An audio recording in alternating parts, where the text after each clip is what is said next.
ஆண்டவராகிய இயேசு கிறிஸ்துவுக்கு அவருக்கு என்று ஒரு வழி உண்டு, அவருக்கென்று ஒரு நேரம் உண்டு.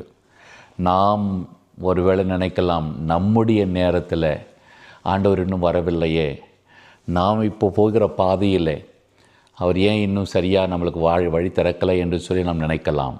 ஆனால் நாம் அவருக்காக, அவருடைய வழிக்காக, அவருடைய நேரத்திற்காக நாம் காத்திருக்க வேண்டும். மத்தேயு 14ஆம் அதிகாரத்தில் ஒரு நிகழ்ச்சியை நாம் பார்க்கலாம். அங்கே இரவின் 4ஆம் ஜாமத்திலே, அங்கே 25ஆம் வசனம் சொல்லுகிறது, 14ஆம் அதிகாரம் 25ஆம் வசனத்திலே, இரவின் 4ஆம் ஜாமத்திலே இயேசு கடலின் மேல் நடந்து அவர்களிடத்திற்கு வந்தார் என்று பார்க்கிறோம். ஆண்டவர் தான் அனுப்பினார் அக்கறைக்கு போங்கள் என்று சொல்லி. ஆனால் திடீரென்று எதிர்பாராத எதிர்காற்று, இதோ படகு அலைகளினால் அலைவுபட்டு கொண்டிருக்கிறது.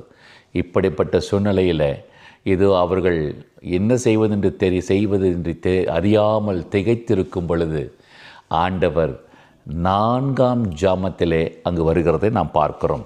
அன்பானவர்களே, இன்றைக்கும் நாம் போய்கொண்டிருக்கிற சூழ்நிலை இப்படிப்பட்டதான ஒரு சூழ்நிலையாக இருக்கிறதா?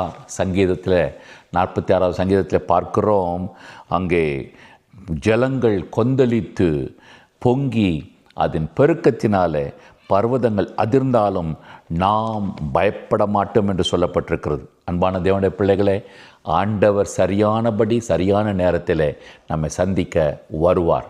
எனவே அவருடைய நேரத்திற்காக நாம் காத்திருக்கும் பொழுது அவர் நம்முடைய வாழ்க்கையில் சகலவற்றையும் சமாதானம் உள்ளவைகளாக மாற்றுவார்.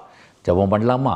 அன்பின் பரலோக பிதாவே, இதை கேட்கிற ஒவ்வொரு பிள்ளைகளும், ஒவ்வொரு குடும்பத்திற்கும் அவர்கள் ஆண்டவரை நினைப்பதற்கும் வேண்டிக் கொள்வதற்கும் மிகவும் அதிகமாய் சரியான நேரத்தில் வழிகளை திறப்பீராக.